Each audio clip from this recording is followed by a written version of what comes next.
Since 1937, Knud E. Hansen has been at the forefront of maritime innovation, delivering customized vessel designs that navigate the world's waters. Our expertise spans new vessel designs, refits, and conversions, ensuring each project meets the highest standards of excellence.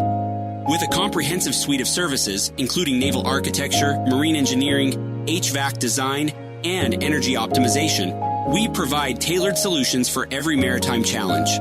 Our commitment to innovative design is evident through our advanced 2D and 3D visualizations, allowing clients to experience their vessels before construction begins. At Knud E. Hansen, we don't just design ships, we craft maritime solutions that are efficient, sustainable, and built for the future. Join us on a journey where tradition meets innovation, and let's navigate the future of maritime design together. Phil, good morning. Morning, Rick. Good to see you. Thanks for having me. Well, thanks for joining me. This is great. Our pleasure. Our pleasure. You and I go back a ways. A little bit. A little bit, yeah. That's what I love about what I'm doing right now, this reinvention of Rick and being in this industry for almost 40 years, is that I'm connecting and staying connected with people I've known and loved for a very long time. Yeah. And wow, I remember, it's got to be over 20 years ago, maybe 25 years ago, that I met you while you were at Westport. 100%. Boat building. Boat building. Wow. Yeah. It's an easy task, isn't it? Yeah. No, it's one of those things you look back and it seems like yesterday. It really does. It really does when you think of how the industry's progressed since then and everything else.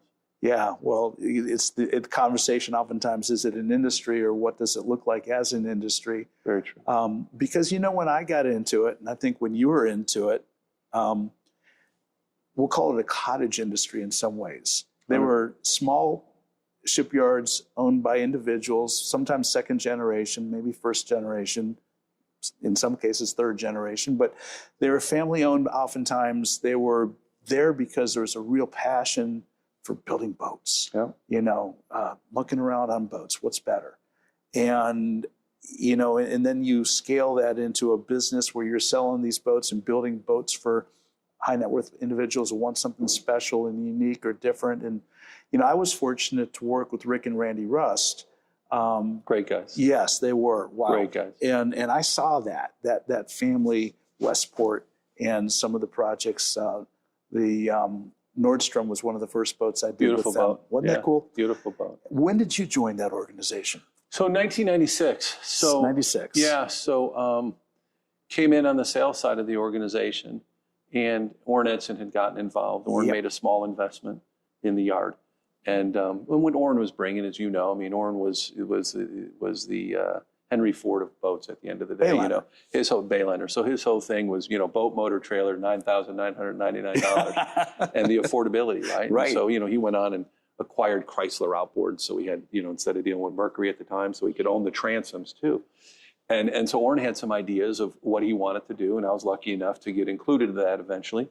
And in doing so, he taught us a lot of the SOPs that made him successful, which is, you know, instead of having 22 parts, we only needed 5 parts. Like a 112 would have been 16 parts.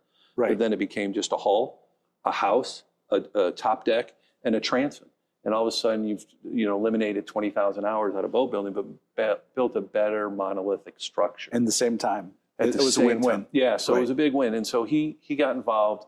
Randy exited first, and then Rick. And then Rick. And then, you know, Daryl came on board, Daryl Wakefield. Right. Now, Daryl had just built Orrin's boat Aviva, right? He did, yeah, up at Admiral.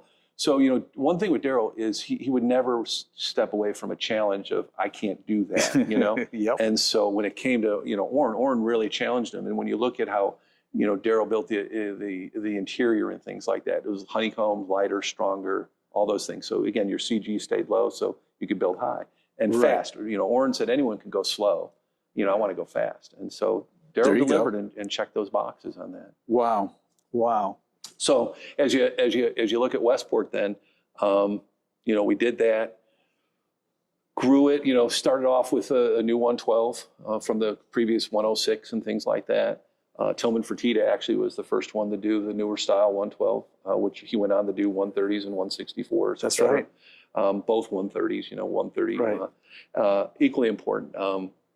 Out of that, you know, everyone used to look at us, and I think a lot of people that supplied the boats thought, maybe you'll build one or two boats, at the end. Who wants the same thing, And my argument always used to be, when I pull into an FBO and I get out of a plane, a client's plane, and there's a G4 and a Falcon 7X, and there's 4 or 5 of them, I don't see boredom, or King Airs. I don't see boredom. I see success. Of course you do. So we took that aviation approach, which you knew all the time what it was going to be. Right. And so we delivered. If we told you it was going to be, we shook hands and it was $10, it was going to be $10. And if we said it was August 1st, it was August 1st. And those were the SOPs that other builders couldn't do because they were building one-offs at the time. Yeah. And when we started this, as well as I do, there was 25 plus builders in the U.S. over 80 feet. We talk about that, Phil. And actually, I've done the math and I've done the numbers, and it's worse than that. Yeah. When I got into the business, I count over 45 shipyards in North America building what we call cruise serve yachts. That would be 75, 80 foot, where you at least had a captain's cabin or crew accommodations of some sort. Of that, just over 30 of them were building 100 foot and larger. And we have 4 or 5 left. Yeah, it's sad. It is really sad. I don't know where the risk went in our country. Well, and it's funny because if you look at yacht sales overall, they've only done this. Yep. And when I'm talking to entities, shipyards that I'm close with in Europe, and I'm told that FedShip enjoys about 64% of their owners as American. Rose Dahman shared with me that of the boats that Hummels and Dahman are building, 74% are American owners. And the Lursen, unfortunately, only takes one, right? Yep. But with Lursen, it's north of 50% of their clients, now that the Russians out are U.S. owners. And so high net worth individuals that are successful in the United States are still building and buying yachts. They've just moved their vision offshore. Yeah. Some of it's for pedigree, some of it's for resale. Obviously, there's a branding there that I think resonates. Some of it's financial and economical. So Westport, for instance, would have a hard time competing with Ocean Alexander and Horizon, building arguably far inferior boats, and having to basically sell value against a Asian-built boat that has a disadvantage of labor and frankly delivers maybe an aesthetically pretty product, but technically inferior product. I had a creed that we followed, which was pretty direct too, which was real simple. So a client would say, why should I build this boat instead of a Trinity or a Northern or a Benetti or whatever it was? And so I never badmouthed another brand. That wasn't what we did. So I used to say, look, we're going to give you good engineering, good naval architecture, world class at the end of the day. We're going to give you a predictable price and a time, and we're going to stick with it too. So like I said, if I told you it was $10 and we get it August 2nd, you get it August 2nd. We're also going to give you tremendous customer support, world-class customer support. So Yep. we really took the aviation side of this. Didn't make a difference whether you bought it new or used either. We're going to give you that same customer support. And then, like when 08 and things like that hit, we're going to give you good liquidity and good residual, which even in today's world, it has great liquidity and great residual. So I tell people, if they can deliver on those 5 aspects, go build a boat with them. I know we can. Yes, and you know what they can't. Right. So that's value, and that's what we always talk about. You want to offer and sell value, and you can find value in this industry if you know what you're looking for. 100%, and we really strive to create value at the end of the day. We, everything we brought in house. We bought an electronics company, so it would have the predictability for the electronics install. All our interior design was done in-house. Stone was about the only thing we didn't do in-house. All our cabinet shop, you've been to it, 100,000 square foot cabinet facility. Beautiful, I know. World class. Incredible, absolutely. Fortunately, you weren't building cranes and gangways in-house. No, but we did look at that too. I know. We did look at that too. I remember that August 2nd date you keep talking about. I remember so many conversations about you don't get it, you've got to get it here. It's really important. It wasn't exciting for a lot of people. You guys were off building knuckle cranes and stuff like that. John Salupi. John needed a big knuckle crane or something. Yeah. And it was good, but we needed to know we were going to get these for the 112s and these for the 130s. And there's a lot of lessons in business. I tell people, I have a 2-year degree in underwater technology, but I've got a doctorate in business 101 just from almost 40 years having to find my way through being in the supply chain and in the service side of the business and all the other elements that I've had the privilege of engaging in for so many decades now. School of hard knocks. Yeah, I used to joke. Orrin was one of the greatest teachers to all of us as an industry at the end of the day, and was a very humble man. But I used to joke, I don't know if I got more stick or more carrot, you know what I'm saying? So I probably got more stick at the end of the day. But it was all good. It's good to have both of those in your inventory. So Westport was a pretty cool gig, building boats. At some point in time, though, you decided that you needed to get off of that hamster wheel and do something different. So we had hired an M&A firm to sell the company, and we had a couple different suitors. One was an Asian company out of China. Yep. And at that point, I also developed a cancer, and so I needed to address that also. And so that was 2011 when we put it on the market. We had a couple different suitors. Gary Schwest obviously ultimately bought it, and he was always one there at the table. He had done a 50-meter with us. We had pursued him a couple times before. We had looked at a bunch of different things. But ultimately, Gary ended up with it, and I think it ended up in the right hands at that time. I agree. Yeah, it was a great organization to come in and acquire you guys. Yeah, and again, we went and built the Global Response Cutter, a 43-meter patrol boat, which again, if you look at the Coast Guard contracts, and now that we have DOGE and everything in the federal government, you would see that, and Gary went out and went on and bought Bollinger Shipyard too for $2.6 billion. That said, the composite cutter was a really interesting thing. So we could meet all the ballistic things, but we'd take all the life cycle costs out of it. Right. Equally important, we partnered with a company called In Situ, which was a drone company out of Utah that was since acquired by Boeing.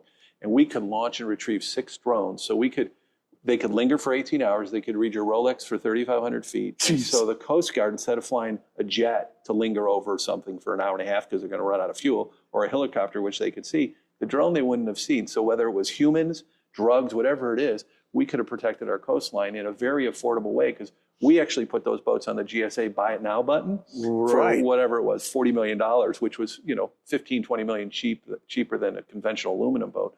But equally important, we campaigned that boat all the way around from the West Coast to the East Coast for over a year, and I remember got a lot of agencies on it. What squashed that? What happened there? Sometimes no one likes to be told what they don't know or what you think you know, and so we had a propensity of sometimes telling the admirals how they were wrong. You don't tell an admiral they're wrong.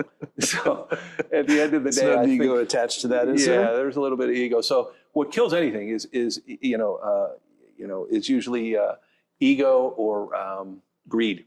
And so we didn't have either one, but a combination of some things sometimes can affect things. And so government contracts, you have to listen a little more. Right. And you have to listen to their problems and then solve their problem. They knew they had a problem, but they didn't want the awareness. So again, it was like those 5 points of why to buy a Westport or why not. It was the same thing with them. Here's what we're going to bring in value. Here's our cost acquisition, and here's what we're going to bring to you. I think we could have gotten the program. We just were really aggressive at it. Gotcha. Is that, you think, still on the table for some shipyard with I everything that's so. happening? 100%, yeah. I mean, they had some core issues when Boston Whaler was making them smaller boats. We never had core issues or anything like that in terms of the different coring materials that we used, whether it was Arex or Divinisol, whatever it was. You built enough boats to figure it out. We built a lot of boats, and they've since gone and built even more. So it's a very successful brand that, we had one incident where a boat caught fire. One incident. We had many where people ran into islands and things like that.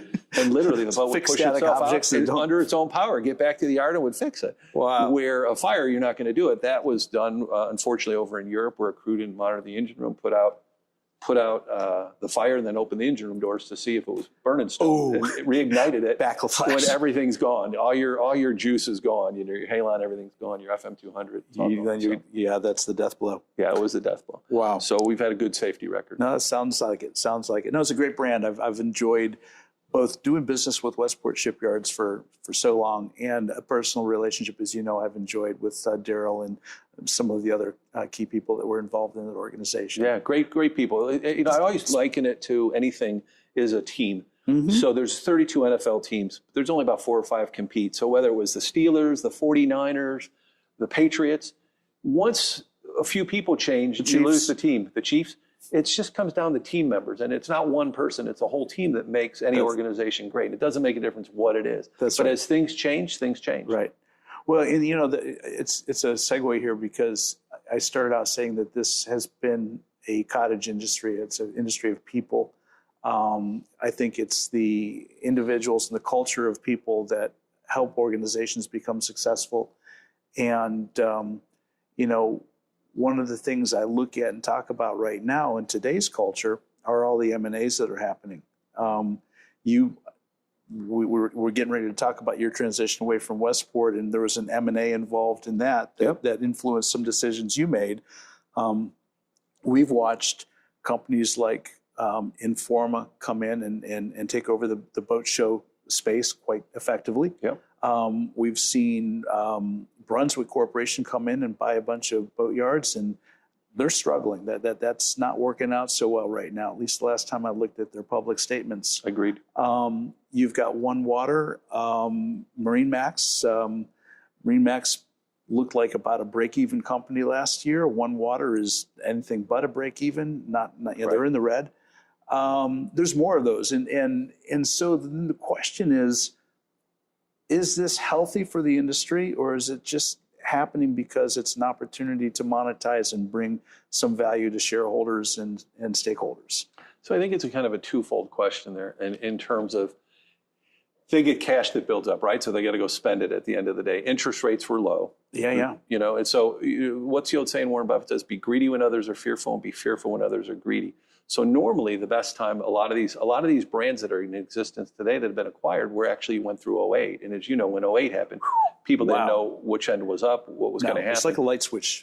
Yeah, we made it through because, again, we weren't dependent on the client's money. And so when someone would call, and I had 2 people call, and they would say, "I don't think I could honor our payments," and we'd be like, "That's okay, unless you're filing bankruptcy, that boat's yours still at the end of the day, because you made an agreement, and the 1,400 people in that yard are counting on those agreements. And we didn't start the boat." So you're standing up to it. You know, what's interesting on our perspective in 2008, because my company at that time had basically 2 parts. One was doing things like we did for Westport and Viking and cruisers and Carver and, you know, production type of Sea Ray. You know, so they're chunking out these lifts and these davits and these little things, you know, one after another. And the other was all the big yacht stuff, those knuckle boom cranes, those big gangways, all the big custom projects. Well, 2008 comes along, the light switch goes off, and all of a sudden, all of that small production stuff stops. Yep. But we had a huge flywheel effect. We had, you know, some of the projects we were involved were 2- and 3-year projects. So, and they were all 6+ figure projects. So for a company like ours, we had cash flow coming in because everything was built on progress payments and benchmarks. And so we were able to hit that August 2nd date you talk about by diverting resources in the factory to these special projects. And we actually scaled the company at that point in time nicely because of that. And thank goodness we had that, because if we didn't have that, I don't know that a company like ours could have or would have survived the downturn of 2008. So we were very similar in terms of that. And, you know, we've always been cash driven, and so we knew where we stood, and we always had people invested. So if there was a boat and it was $10, there was, you know, 5 equal payments of $2 each. So they were already invested. Right. What I see the problem now is a lot of companies, whether it's a Brunswick or some of the other publicly traded companies, they used to just be the person that bought the milk. So the cow was the manufacturer. That's right. They bought the milk, and then they could turn the milk off. If they didn't need any more milk, they'd call up and say, "I don't need any more milk this month." Now they're the manufacturer too. Now they're the cow. And so they gotta, what are you gonna do? Chicken and egg. And equally important in those size markets and stuff, as they got farther out during the pandemic, it wasn't like people were half invested for the boat that they were building. They had deposits up $5,000, $10,000, whatever it was, $2,000. Right. So those sometimes, I'm sure a lot of people fell out of bed for a lot of people that they didn't move forward with. So, and again, you've got this big thing that you've created that you have to feed all the time too. So it's one of those things where there's good to it because it gives access to capital, and expansion, and to a dealer network that you normally wouldn't have been able to feed through. So I look at some of the brands recently that have been acquired, you know, it gave them a much bigger footprint. Oh, yeah. But then there's the risk associated with too, because how much can they grow, you know, to be able to feed that other footprint? And then the competitive brands against it. Well, a perfect example is, you know, MarineMax built its brand around the Sea Ray brand. Yeah. And then all of a sudden, Sea Ray makes the decision, we're not going to build boats over 40 feet. Yep. Uh-oh, what do? You've set up your dealerships and you're looking at bigger boats, and then they have cruisers come in. Yep. And that's a really interesting story. And so that's certainly one of those success stories where you have the cash and liquidity and the ability to pivot. Yep. But there's two sides of every story, and so it's going to be curious.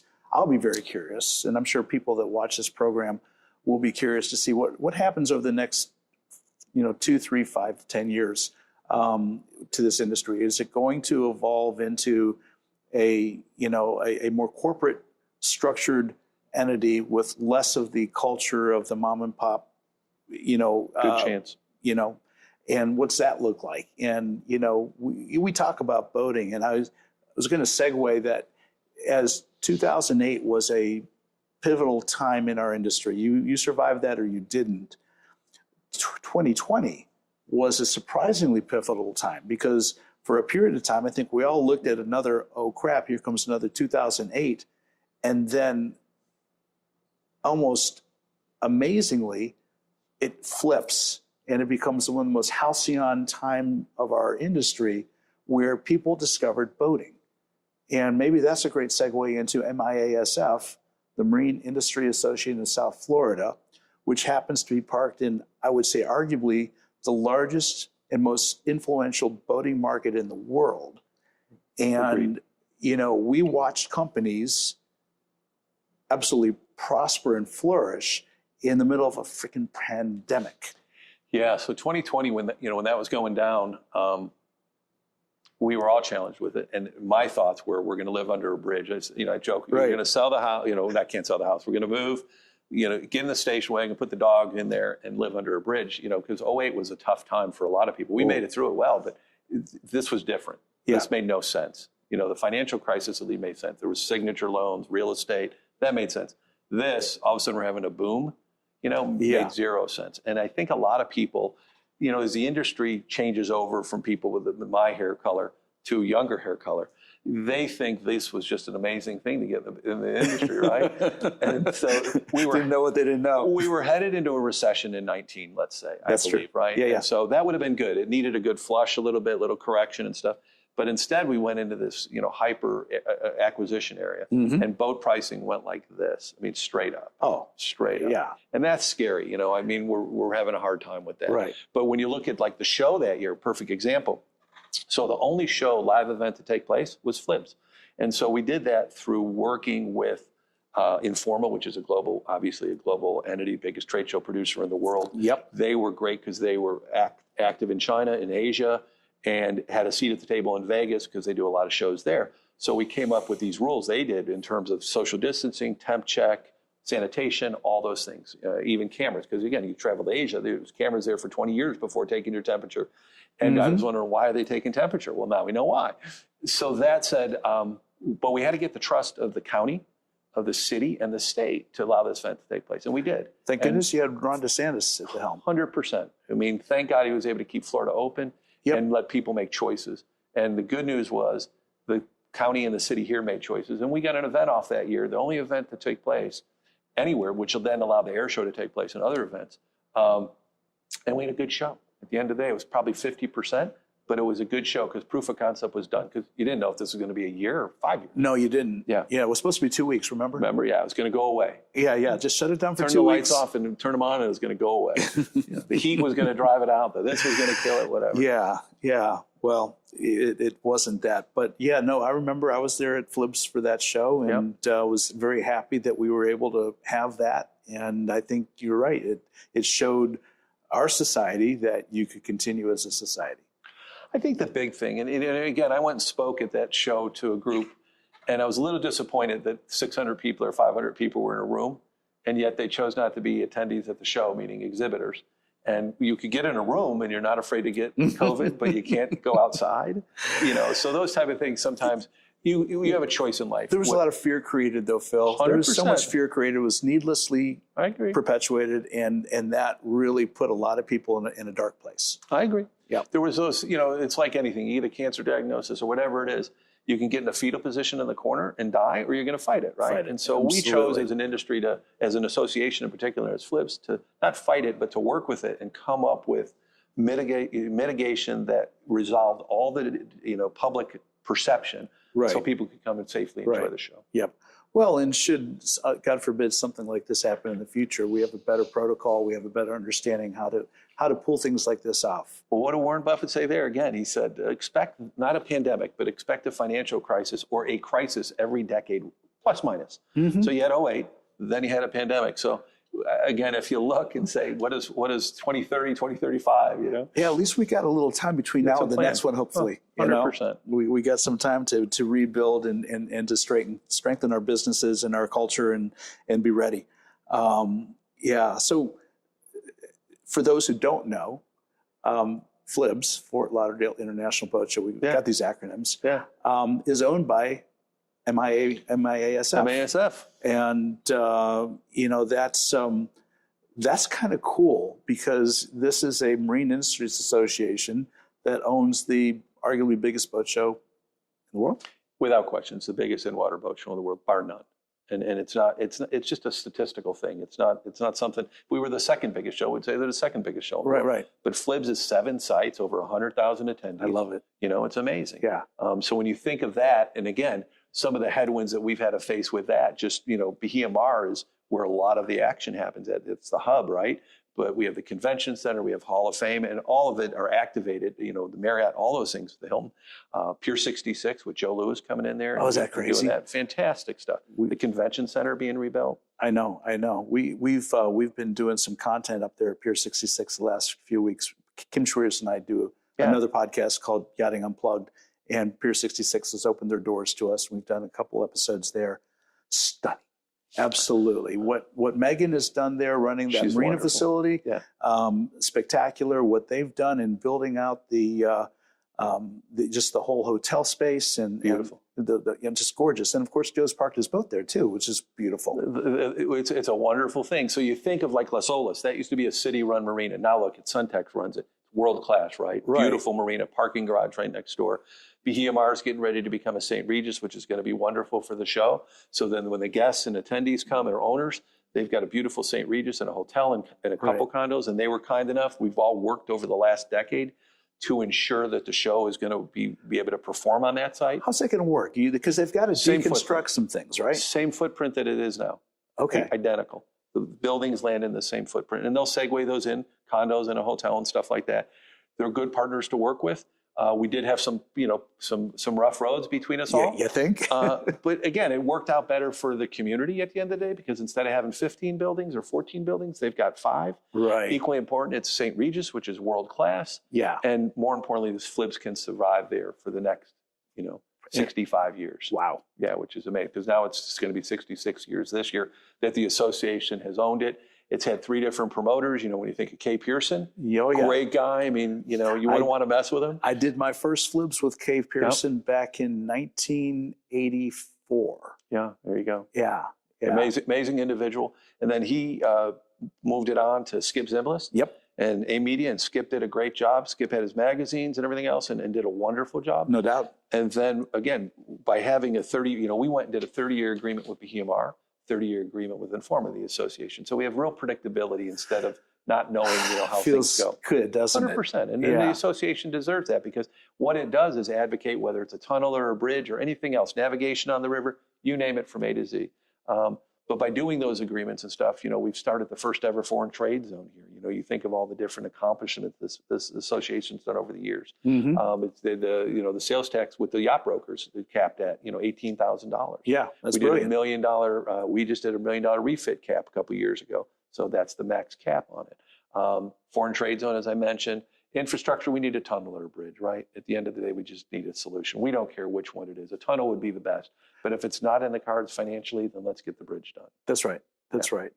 Well, and you touched on something, and I'll bring it onto the table because you are a boat builder, but it's in your DNA. You're part of that for a long time. We look at the South Florida area being the yachting capital of the world. We talked about so much new construction go away. The one thing that we've had here for a long time, and this is where I have genuine concern, is the refit business. Yeah.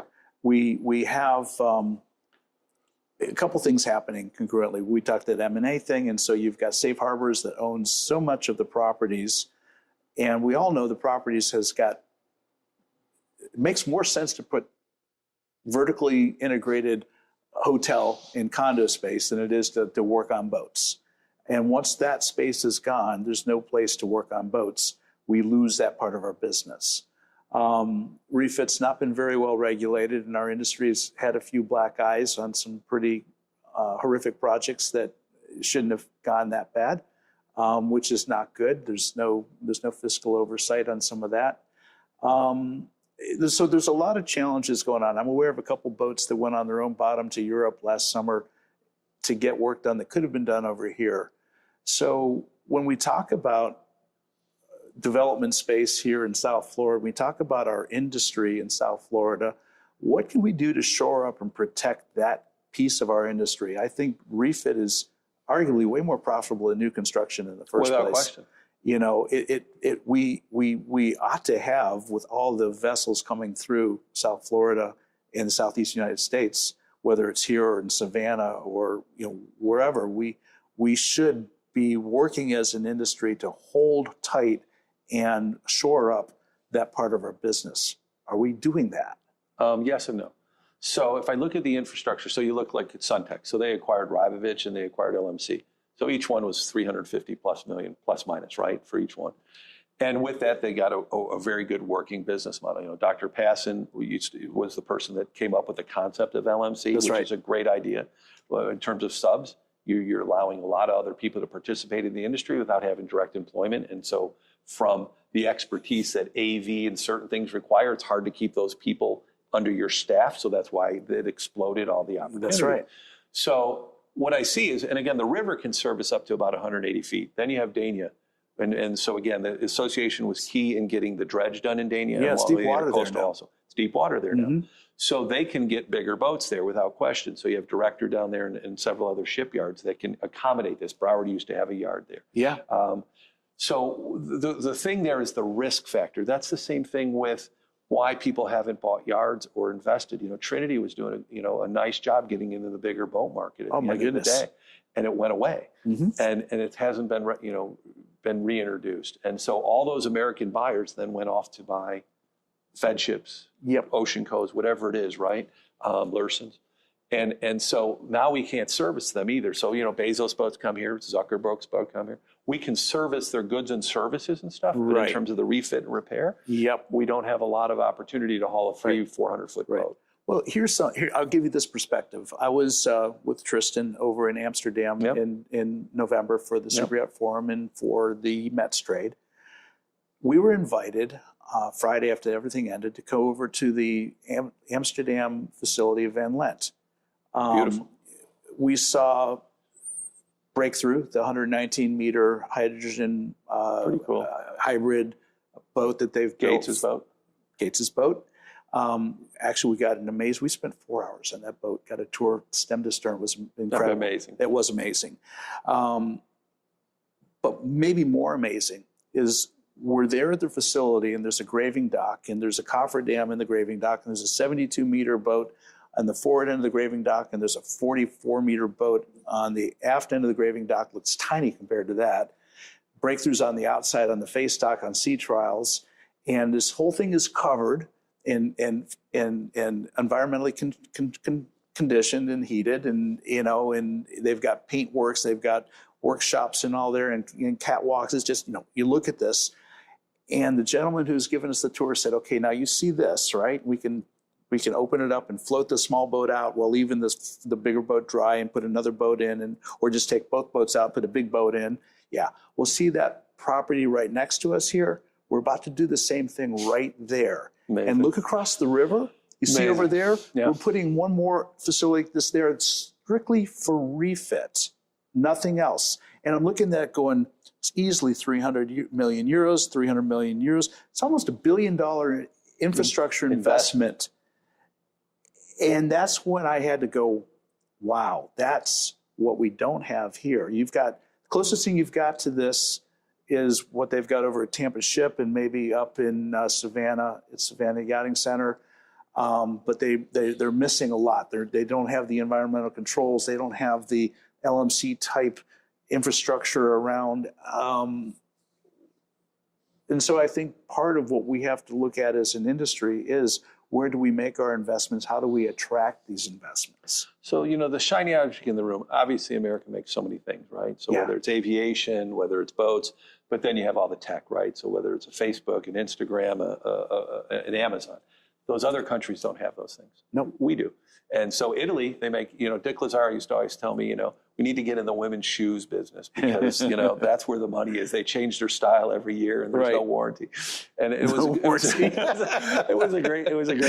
lot of truth to that. That's true. But that said, so those people are focused on our industry over there. We're not focused on our industry, and we should be, because the wealth that's sitting around us that's patronized our industry, they should actually be making investments in home businesses here also. So knowing that Amazon was, is a Seattle-based company, even though it's a global brand, it's not that hard for some money to come out of his pocket and say, hey, we're going to invest in Fort Lauderdale, or we're going to invest in South Florida as a whole.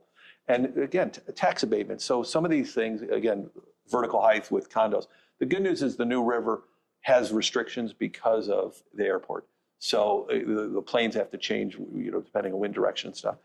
Everyone thought LMC was going to be that, and it wasn't. At the end of the day, we knew when it was sold to the Carlyle Group, it wasn't Carlyle, one of the private equity groups. Carlyle, yeah. Yep. We knew that they had plans to grow it a different way. Right. But again, the grassy knoll's telling you it's going to turn into condos and everything else. Right. So there's enough wealth out there. The Kellys are a perfect example. They came out of, the cellular phone industry, towers and stuff like that. And again, when you look at his business, I think when he came in, he said, the self business, when I got involved with it, they said maybe there'd be 2 million plus people adopted. I think he was off a little bit, right? To his advantage. Just a little, John's a very conservative guy. The point being is, it's people like him that are making a difference on the river also. That's true. They're coming in, they're making capital investments.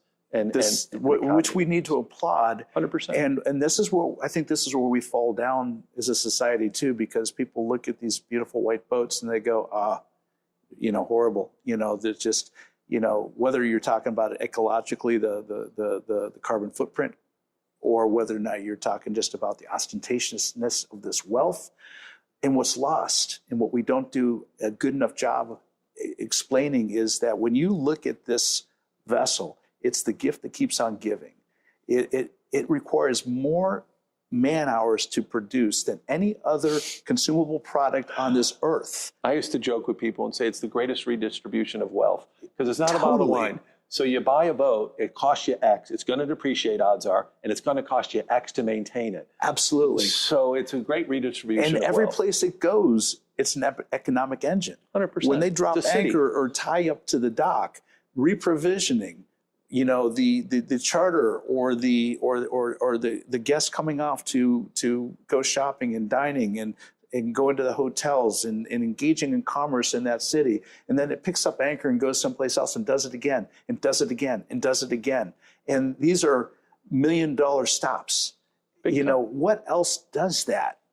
So, an average visit up river, just for about, average size. So, under 100 feet plus minus, 585,000 they drop up the river every year, whether it's, bottom jobs, paint, touch up, refitting something, new electronics, whatever it may be. Right. So wherever they go, they're always requiring maintenance, which is a beautiful thing. In our industry, we've got so many people here. But I think to answer the long-winded question is, could tax abatements help keep people, if the cities or the counties gave tax abatements so people didn't sell? You can't force people not to sell their land at the end of the day.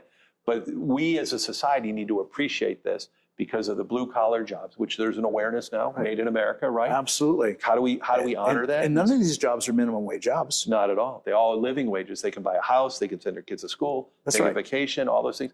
And you don't need to have a college degree to go do it. No. Which is wonderful. So, the Mike Rose of the world, the dirty jobs and things, we started salty jobs for the same reason. Show the kids, put it in a format where it's on their phone. Right. Instead of, people do trade shows or shows to get people in their industry, they normally show up with a table with a black thing over it and a couple squishy balls and a pen and say, this is really exciting. You should come into this industry. The kids are like, huh? The kids are going, what? You? What? So instead we hired people that are, our intern became our full-time employee. Right. And he is wonderful at this in terms of the host. And we've had 4 or 5 different hosts of Salty Jobs now, All have been exceptional. All are youth that identify with the youth. So when they go into school, they're authentic at the end of the day. Well, you see who's behind the camera here today, right? Same thing. Same thing. I couldn't figure out these things. I have a hard time changing channels. If it goes offline, I can't get back on. Right. No, it's fantastic to expose these young people to these opportunities and what that looks like. Salty Jobs is a great example of a collaboration that's through MIASF, right? 100%. Where we got the idea. So the CEO of AT&T was speaking at an event called Emerge, which is a tech event that happens in Miami. Really cool thing. So he's speaking, he said, my business is up 1,500%. And I'm going, God damn, that's a lot of cell phones. Stupid me. No, it was video. So they were transferring video through the phones. And this was 2014, let's say. So at that point, we realized the kids are on their phone and everyone else is trying to teach their kids something or lure their kids in through means that they've passed. So everything's on your phone, everything we do, right? Yeah. So we started a video series that's on the phone. So that way the kid can watch it whenever he wants, 24/7, show his mom and dad, hey, or her, I want to get in this industry because a deckhand, you can go to MPT, a school here, get their STW. That's right. And be working on a boat 6 weeks later, 8 weeks later, and making $50,000 a year all day long, traveling the world. Right. Exactly. And that's not to shamelessly plug that part of the industry, but how many jobs can you get where you can make that kind of money? You've got no overhead. You don't have to have a car. You don't have to have an apartment. They feed you. They house you. They work your butt off. Yeah. But you see the world. You meet interesting people. You learn community. You learn tangible skill sets that you'll use for the rest of your life. Team. Absolutely. Yeah, team. Group of people in very small space pulling together to try to accomplish the same thing. Yeah, I mean, it's really amazing what this industry offers the youth for travel. And then if they really do a good job, have the right, soft skills and stuff, they can get to know that owner and that family, and who knows where it takes them on land someday. And there's so many examples of people that have started out on boats and have transitioned to land. You look at Dean Dutoit, you look at Graham Lord. I could keep going. There's so many people that have come on shore. They've started their own businesses. They've become very wealthy in their own right and very successful, and maintained their humility and humbleness. I love it. And you shine your light on these examples of, it all started with a passion to be at sea, to do something, to get out of the house, get away from mom and dad maybe. 100%. And then look where you are. Yeah, I don't think anyone said, I always loved being around boats. So I don't think I sat here as an early kid and said, I'm going to get in here and do this, this, and this someday. But I knew I wanted to be in Florida and I knew I wanted to be in boats. I grew up, in the Midwest. Right. And so by doing that, you took a chance at the end of the day. And I encourage, get out of your comfort zone always. That's the best way you can learn. If you're comfortable, you won't learn. So if you can push someone to the edge, we used to always joke, again, back to Westport, we weren't on the cutting edge, we were on the edge, the proven edge. Right. Because the cutting edge, you can kind of fall off that sometimes and build something that's not good. So we always stayed away from being on the cutting edge. But we were on the proven edge. Proven edge, okay. The proven edge worked. I love that. And it's the same with the kids. I look at the kids, that's where Salty Jobs come so well in this community. All of a sudden you get parents now calling up saying, hey, can you get my kid in your industry? I'm like, yeah, what does he want to do? What does she want to do? Well, this, okay, come on in, we'll talk, we'll figure out where the fit is. And Dean's a perfect example, Dean Dutoit, right? Right. Look what he's built at National Marine. I just saw him in Miami last week. Amazing what he's done. Yeah. Look how many people he's hired. It's amazing. And he's got his tentacles are across the globe in every shipyard. Yes. Amazing. Yes. No. Great guy. Ultimate success. Great organization. Success story. Yep. Yeah. So I think I missed the exit where I was going to ask you what brought you to MIASF. A car. So I live in Vero Beach. Yes, I didn't do anything for a year or so, and I had a lot of different people. You healed for a while. I healed. Yeah, I needed to heal physically from what I was going through. But, right. The reality was I really wasn't looking to do this. They had called a couple times, and I was like, okay. I'd always been a member. I appreciate what they did, but. Yeah, I didn't know what problems they have or didn't have, and I do like problems at the end of the day for whatever the reason. I like. It's a sickness. Yeah, it's a sickness at the end of the day, and they didn't share all the problems they had either, which was good. So I agreed to do this for a year, and it worked out. That I've stayed longer. You think? And I like it. I enjoy it. I was going to ask you, when you joined, did you see it coming? Did you know what you're getting into? No. So I came down and met the board. You know me. I always either wear shorts or blue jeans, so it's not like you're going to get me to dress up to do anything. There's no suit and tie happening. This is what I am. Like it, take it, leave it, whatever it is, right? And I didn't know. I didn't ask all the right questions. I thought I did, but I didn't know about the train necessarily, and I didn't know about the shows, and the contracts and things like that. And I was always a big fan. I mean, Flibs to me is one of the most, is the most important show in the world for business. I mean, you can come here and you're going to do X. I know, these brands that we talk about, they do X or Y at this show, which is, 10 or 15% of their year. Big numbers. It's a big number. Big numbers, and how many people they employ. So, yeah, I came down here and met with everybody, agreed to do it. We were in a building on Andrews Avenue, eventually moved and bought this building, which is, we can literally touch the county and touch the city from here, which is important because it is a political thing also in terms of educating and advocating on behalf of this community and this industry. And then we have a local lobbyist, a state lobbyist, a federal lobbyist that all keep their eyes open for unintended consequences bills and things that we should be actionable on. And so we do a good job. We've got a great team, and the team does the work. I'm just look at fortunate this facility we're in too. It's a nice facility. Old Opera House. It's the old Opera House, absolutely. But you were telling me when I was here a couple of weeks ago that you create space for other people in the community to come into and utilize. So the city's renting space from us right now because City Hall was condemned because of the mold in there and stuff. But equally important, it doesn't make a difference whether it's the Greater Fort Lauderdale Alliance, the Economic Development Agency, or things like that, the Chamber. They all use this facility at one point or another, which then activates subconsciously the brand of the marine industry. Bingo. And we're right next to the river right here. We're right downtown, and we're in the center of what it is. Someday this building will be worth too much money, in my opinion, to stay in the role that it currently is. And so we have other things that we're looking at. So, when I'm not here a decade out, they won't have to go shopping at those prices. Right. So we talked about other collaborations. Flibs is obviously a big one. Yeah. The Marine Hub, the Marine Research Hub. Wow. So again, you think of all the people, the relationship capital in your phone. Amazing, the people all of us, right? We can pick up the phone and get a hold of all the people we've talked about. 2 degrees of separation. 2 degrees of separation. So again, back in 1617, you've got the 3rd largest barrier reef in the world. And I guarantee if we went into any of the schools here, they didn't even know. If I asked them where the barrier reef was, they would have said Australia. So it's the only one in North America. Yep. And then there's a lot of medicinal things that, why don't sharks and skates, why don't they get cancer? Right. Think about that. They don't get cancer. Why do jellyfish, help out with Alzheimer's, things like that? So you have all this oceanographic research being done. No one is commercializing on the big scale, commercializing or monetizing it. And yet we bring the world's brightest entrepreneurs. Everyone that's building a boat at all these companies all come through Flibs at some point in their life. No question about it. Every one of them. And we give them a wonderful hot dog, wonderful hamburger, a good VIP experience, great airports, nice hotels, all those things. But there's more because they have family offices. So the whole thing is create awareness to the family offices. So started the Marine Research Hub. Katie O'Fallon is now the executive director. Lovely lady. Wonderful person. Absolutely. And so she is here full-time advocating on behalf of the blue economy. Now she's also part of the Greater Fort Lauderdale Alliance, which is, the EDO here. So now she's part of that because the blue economy is the big thing. We have to harden the infrastructure here. If we listen to some of the news stations, we're all going to be underwater. Well, we're boaters at the end of the day. That's good for us, right? We have floating docks. We're good. But we're going to work through the problem always also, right? We're not going to run and hide. So it's infrastructure that we need at the end of the day. And maybe it's different infrastructure. Maybe how we build our seawalls is different. Knowing that just in Broward, $1 billion worth of seawalls have to be raised over the next, 10 years. Yeah. When I was living on Bayview a couple of years ago, we elevated our seawall. It was a requirement if you're going to do any renovations on the home. And you would notice that, some walls were 2 feet higher than all the other walls, but they're eventually all coming up. 5 feet. And so with that, we traditionally build out of rebar and concrete.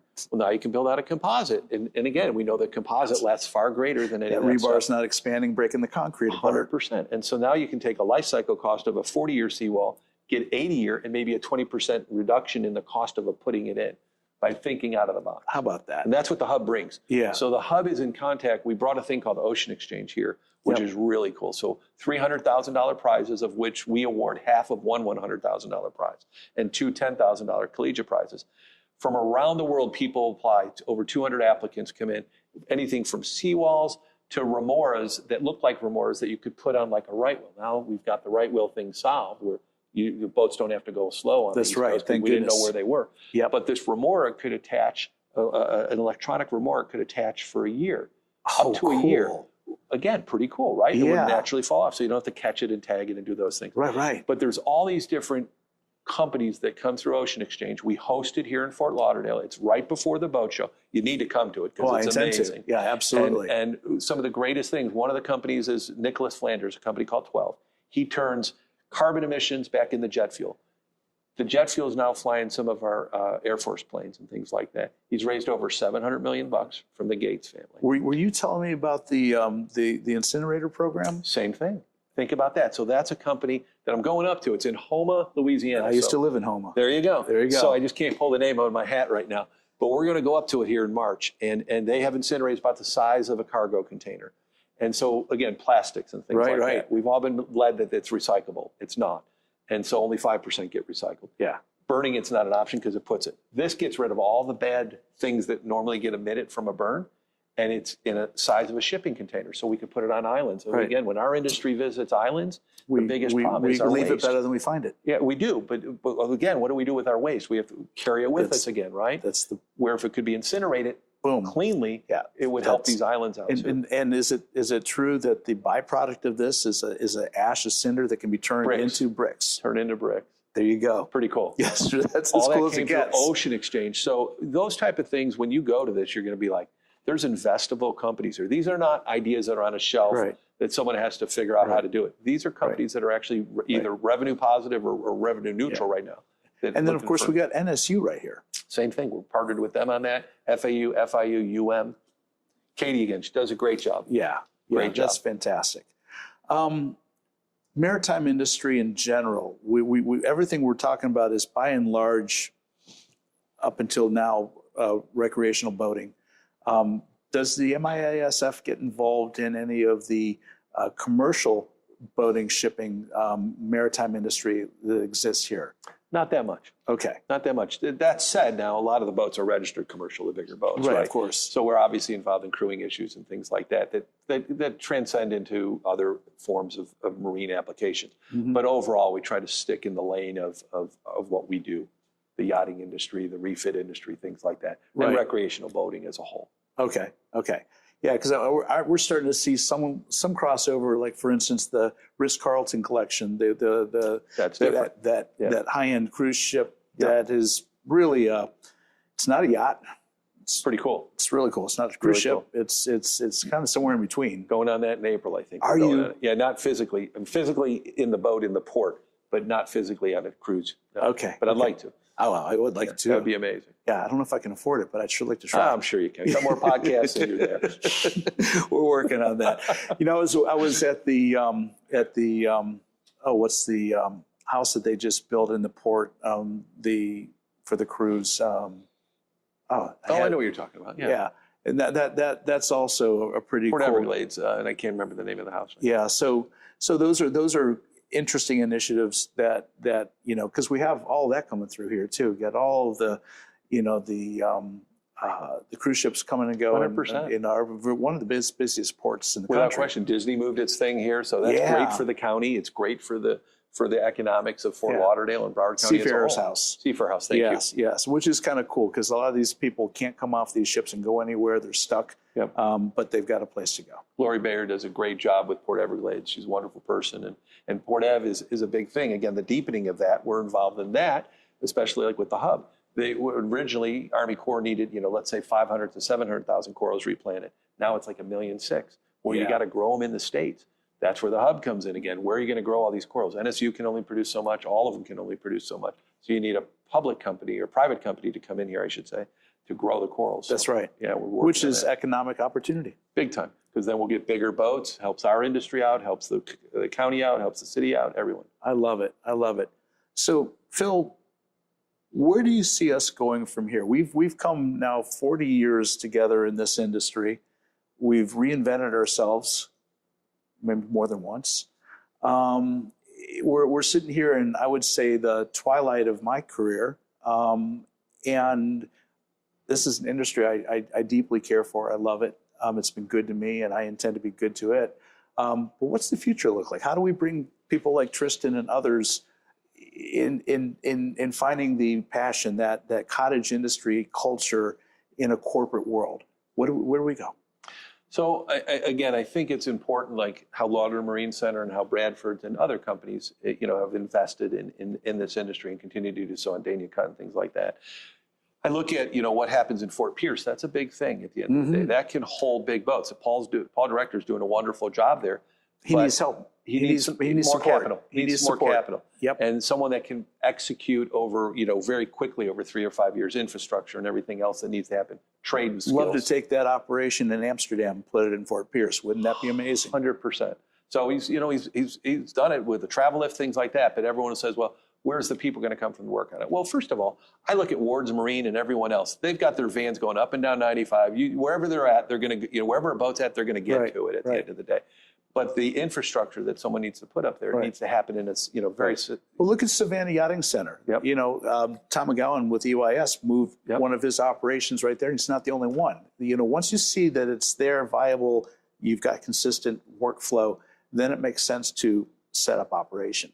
100%. And if we get Fort Pierce dialed in that way, they've just did a reinvention of their downtown. It's not the sleepy little shady town it once was. It's improving, and so I think there's an opportunity there. And you've got a willing audience there in St. Lucie County in terms of jobs. They want high-paying jobs. They want jobs like this in particular. That's right. And you have affordability too. So Fort Lauderdale doesn't lose from that. Instead, what I see happen is there's work getting done at this yard or that yard.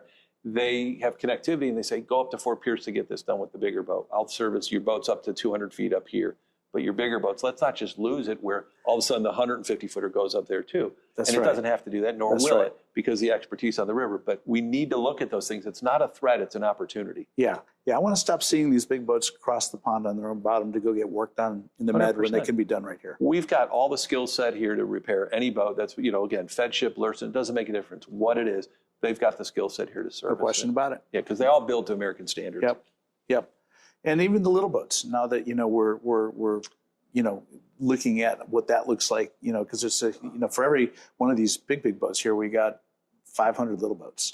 Yeah, and so, the bread and butter is that 80 to 120 foot range, or to the 50 meter range. That's bread and butter stuff at the end of the day. Then I look at the entry level market and stuff, that's not our industry per se of refit and repair and stuff like that. But again, Skip used to say, if a person to become a boater by the time they were 12, they weren't going to become a boater. Maybe that's you and I boating, because the tech people, they're coming in it later in their lives. My first sailboat at 12. There you go. But I was a 12 or 2. And so those things we need to be cognizant of too. And the person addressing that used to be like the Carolina skiffs and things like that. Right. But what we did is kind of what we did with cars. We loaded it up, right? With the sunroof and the leather and the surround sound or whatever. We need to remember the basic at the end of the day. It's really just a hull and an outboard engine or an inboard engine at the end of the day. The Boston Whaler 11-footer was like, just boom. And if you owned it when you were a kid, you could still own it now. That's right. You built it to last. That's right. You could beat it up, but it would last at the end of the day. That's what I would love to see, that someone doing that. Johnny Morris is probably doing the best at it with Bass Pro. Right. Because he controls those brands and he's created some affordability. But we as an industry, even though our industry is not dependent on that boater per se, it's the seed. It's seeds. I mean, that boater moves up and moves up. 100%. Historically, you've seen it. I've seen it. 100%. And so, you have to get them young. You have to get them enthusiastic about the ocean. You've got to protect the ocean to give them a clean, vibrant place to go to and a desire to be there. And you got to create the culture that says, let's go boating. And I think we got to do something more. I mean, I love some of the initiatives, that people try, like Discover Boating and things like that, and that's fine. But we know that the people are in their phones, and we know they watch streaming. So you look at Netflix and things like that. So, several years ago, I put a group together of some of the publicly traded companies in Brunswick and some other things to look at making a series. So the series would be kind of like what you're doing now, but it would be streamed, be available 24/7, but it wouldn't be centric just to Florida. It would be starting boating in Kentucky, on Kentucky Lake, or Michigan in the summer, or the Northwest in the summer. And then maybe in some of the episodes would have 40 and 80 footers out of Florida too, and some bigger stuff every once in a while. But that needs to happen. Someone needs to take that initiative. There's a ton of fishing shows, right? If I want to watch saltwater fishing or inland fishing, but there's nothing about going boating. Well, maybe that's something we can start working It would on. be kind of fun, wouldn't it? Yeah, it would. It needs to. Yeah. We had a group here called Brand Star that was really into doing it. I think it's changed even more from our initial conversations. But no doubt about it, I think anyone that's a player should be at the table and funding this. And then they can sponsor some shows, so it's not one person owns it. But there's enough of, I believe there's enough of a market. That's the only way we're going to get that next generation in there. Yeah, yeah. You know? Bring us to them, essentially. Go through the media that they're already consuming. 100%. I like it. I So- like it. Well, Phil, this has really been an engaging conversation. I've We've enjoyed covered a lot of territory. Look forward to future conversations as we see what's evolving and happening. And all I can tell you, brother, is it's been really good to catch up with you in person. You're looking great, and I'm looking forward to a good future. Thanks for allowing us to participate. I appreciate it. My pleasure. Thank you. Be well. Good seeing you. All right. Until next time, I'm out of here.